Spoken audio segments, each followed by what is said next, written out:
Okay, so on to the next section. We're going to be talking about the movie Searching. I feel like this movie is really underrated. It's probably under people's radars. It's not like a big budget movie or anything, but we decided to see it because we thought, trying to give some representation for Asian Americans. So, the role lead was John Cho, and so we wanted to support that, and we went to go see the movie. And now we're going to kind of give our thoughts about it, our review. And spoiler alert, like I said earlier, there's going to be a lot of spoils. So if you don't want to be ruined by the plot or the whatever, then just skip to the next section. So let's dive into the movie, you guys. Can one of you guys tell me what the plot was about this movie or what the storyline was? A little bit, just like an overall summary. Okay, so Searching is a movie about a dad. Basically, he's trying to find his daughter because she went missing. And the whole movie is kind of like that one movie. I forgot what it was called. I think it was Unfriended, right? Yeah, it's Unfriended. Yeah, it's kind of like that style where a lot of the movie is through the eyes of the computer. So he has a Mac. And it's through the eyes of the computer and through webcams that he sometimes sets up in the movie. And I liked that style of movie. I didn't really mind it. It wasn't like that all the time. It just showed the perspective from the computer, and there were also normal camera shots like in a normal movie. So that's something that I liked about it. So basically, yeah, it's about John Cho as David Kim trying to find his daughter, and at the end, does he find her? I don't know. All right, well, let's dig deep into it. So yeah, like you were saying a little bit, Andy, that you kind of like the style. Did you like the style of it, Brian? Because I know it's not very popular, but I know Unfriended had the kind of same style where it's just shown through the computer. So like with all the messages, all the videos and stuff was shown through the computer. Did you like that kind of style too, Brian? Honestly, I would prefer like the normal style where they're like showing scenes where they're like actually moving around. Yeah. I mean, the movie was still good, but I prefer it not to have like the computer scene where everything is like showing like this, like what's going on through the computer camera and all that. Yeah. It's not my favorite, but I guess it was okay for this movie. Gotcha. Yeah, for me, I had kind of mixed feelings too. I knew it coming in that it was going to be this style. I think they did it much better than Unfriended, because when I saw Unfriended, I was like, man, this movie is horrible. But I thought it was effective here, and I liked how in the beginning they did like windows at first. So it kind of showed like in the very beginning, like this is at first when you get a computer and all of that stuff. And then later on, of course it did through iMessages and all of that stuff. So I thought that was interesting. I guess we can dive deeper into the storyline itself, and kind of like the twists and stuff like that with the investigator. Were you guys thrown off about any of the twists and turns? Like, did you know who it was? Like, what happened to her and all of that stuff? Like towards the beginning or more towards the middle? Throughout the movie, I kind of knew it was like I didn't know it was Detective Vic's son was the one that killed or like did everything to Margot. Yeah. I thought it was more towards like she did something. Yeah. But yeah, that her son, like when they brought that, when they said that her son was the one that did it, that kind of threw me off because I was like, he didn't really play a big part in the movie, but his presence was still there. Because like there were some scenes where he would just come in randomly and his mom would kick him out. Yeah. And I was thinking, why would they like have scenes of like him randomly coming in, but he doesn't play any kind of role inside the movie? So that kind of like gave me clues, and I was thinking, so they said, or they brought him inside the movie, but he was like irrelevant. So I was like, something's going on here. Yeah. That's what I thought. That was good. Yeah. How about you, Andy?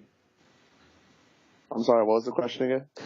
The question is did you know what the twist was, more towards the beginning or more towards the end, or if it kind of threw you off with the investigator and all of that stuff? I wouldn't say it threw me off, but I kind of liked the twist. It was a pretty good twist at the end, how the detective was the one behind everything, and how the detective and his son basically catfished Margot. So Right. I knew. I think towards the middle of the movie where she was on that one UCAS website, I think that's Yeah. where I kind of had the hint where, oh, she's probably gonna get catfished, huh? And Yeah, that was Right. kind of obvious. That Yeah, was kind fish of and obvious. chips. that turned out fish and chips. Yeah, Yeah. that was a pretty funny thing. So yeah, I would say it threw me off a little bit, but it wasn't that big of a surprise. I Mhm. mean, but I liked how they linked everything together. How it was pretty self-explanatory how things came about. Yeah, I agree with you. Like, at first, I'm pretty sure no one thought that his brother did it, right? Whatever, his brother, right? It was his brother, it was his brother, right? David's brother? Yeah, David's brother. Yeah, I knew it Peter? wasn't gonna be him. I Yeah. knew it was gonna be him. Yeah, I'm pretty sure no one knew I mean, everyone knew that wasn't going to be him. But it was cool that they kind of had like, in the beginning when he was cooking and he had that marijuana and then, and then it kind of all went back to like, hey, I was I only knew trying since the beginning. I knew it was gonna tie into the movie somehow. the marijuana part. Yeah, because he was like, let's not talk about it or something like that, and I was like, oh, something's gotta be going on. Like we can't just be talking about a jar of weed that Yeah, really 'cause popular, originally not say when anything he about first it. saw that, he thought that he was like having sex with her or whatever. And then I Yeah, was like, Or raping that's her, probably yeah. not going to be the case. We're only halfway through the movie. right. You can't have the ending now. Yeah, exactly. And then how about when they showed the drug guy that killed her, supposedly killed her? What did you think about that? Did you think that was like, oh yeah, that's probably not him, or was that him? I believed it for a little bit, but then I was like, Yeah, I wait, believe there's still time left in the movie. What are they going to talk about? Right. And then as the story went on, I was like, oh, okay. But when I Yeah. saw the guy when they did that recording thing, Yeah. I was like, he looked familiar, but I couldn't quite pin it where I saw it from. Yeah. But I knew it was I knew it was from somewhere, so I was like, oh, this movie's gonna keep continuing, so it's probably not him. They're still gonna keep going with the search. Yeah. Yeah. I agree with you.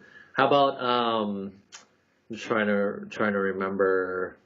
Yeah, with the whole fish and chips and the UCAS, and then what'd you think about the acting with everybody?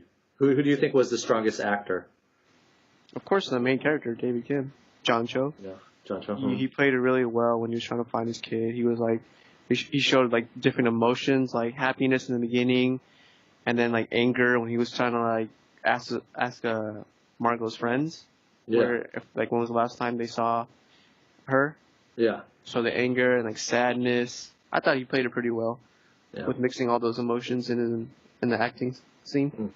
How I about you, would have Andy? to say the same.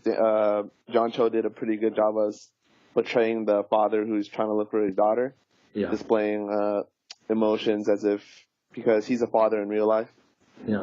and he has kids in real life, so I'm pretty sure he could relate if his kids were to go missing, and then he just tried to play the part as a father, and I think he did a pretty good job. The daughter, Margot, I think she was okay as the daughter, Yeah. portraying that character of a girl who's just on UCAST and doesn't have that many friends. Honestly, even though Margot was kind of like the main character in the movie, sort of, like, because she was like the missing person, I honestly don't think she had a big role in the movie. Right. Like, Because she's in the missing. beginning, yeah, but like in the beginning, yeah, How do you have exactly. a big role if you're missing? Yeah, but still, like, she's the main character, but still, like with her acting, like, because we're talking about how well the actors are. Yeah, her Like, acting was how is she gonna be acting if she was barely part of the movie? Like, how can you judge that? Right.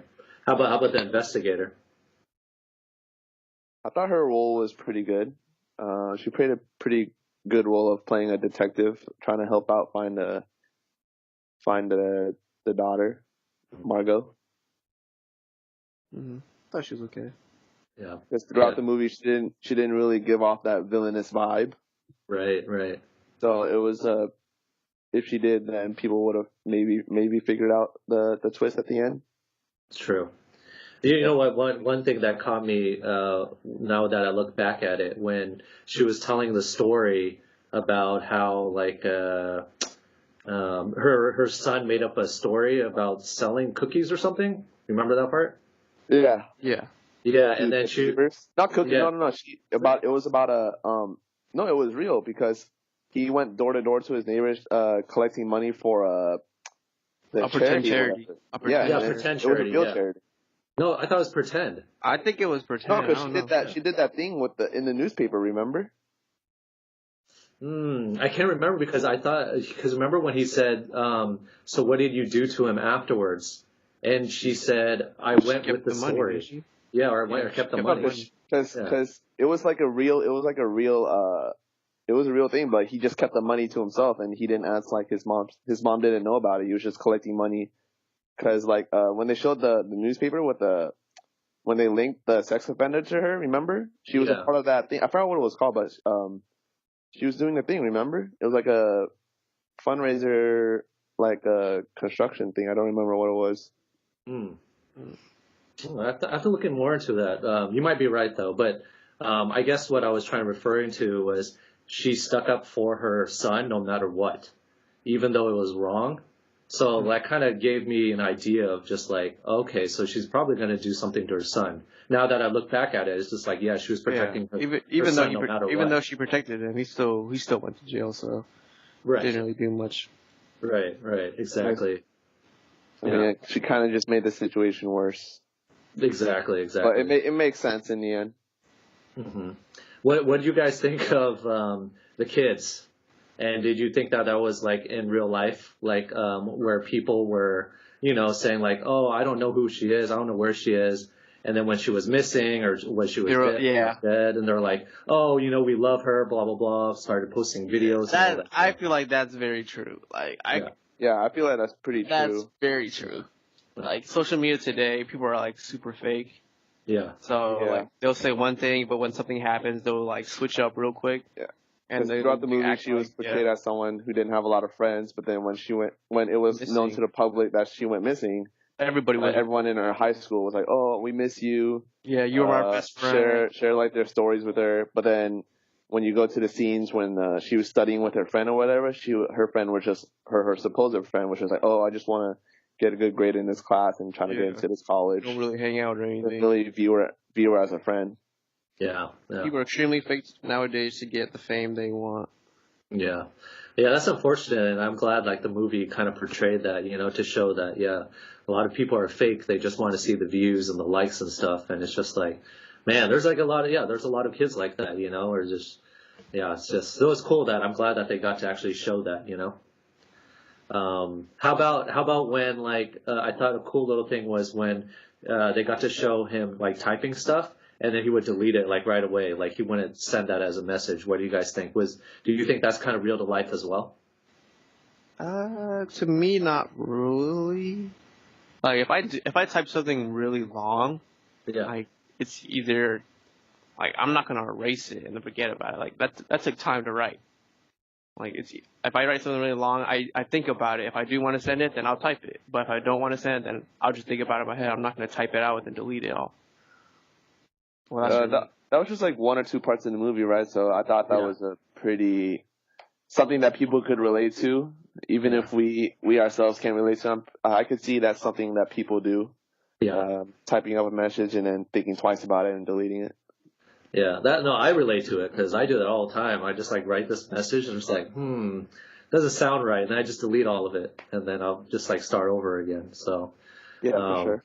Yeah, so I relate to that quite a bit, and I thought that was cool that a lot of the scenes were relatable and like realistic. Like if someone was trying to search for the child, and they have to deal with social media and all that stuff, searching like Tumblr and all of that stuff. Social media. Yeah, like how he typed it out Tumblr when it was actually. How he couldn't relate to like a lot of he didn't know a lot about the trends. social media trends and so exactly a lot about social media. Yeah, that was okay. That's pretty realistic because he's like an older dad. Right. I liked how in the beginning of the movie too, the movie first started with the Windows XP. Right. Starting up, and I was like, "Oh, that's a throwback." It is, yeah, exactly. It is a throwback for sure. The Windows XP music. That's the.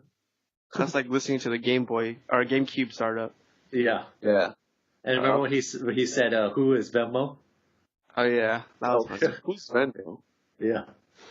Yeah. So I thought it was cool that There was because some, my mom would be like comedic, exactly like that. reliefs in there, Yeah. so it was pretty good. Yeah. Yeah. So Yeah. overall, I thought it was a solid movie. Mm-hmm.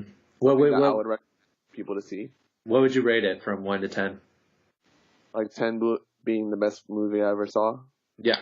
I'd say 7 for me. I would say like 7. Yeah, I would give it a 7 as well. I thought it was overall it was a very good movie for its budget. You know how it's shot through Yeah, just for its like budget, for its plot, for its characters, like it was good. yeah, how it was shot through just the Yeah, computer itself as well. So I thought that was really cool. gave perspective throughout the computers and the screen. It was pretty good. It did a pretty good job, better than how Unfriended did it. Yeah, exactly. That's how this perspective in the movie is like how the government is watching you on your laptop and stuff. That's true too. That could happen as well. Yeah.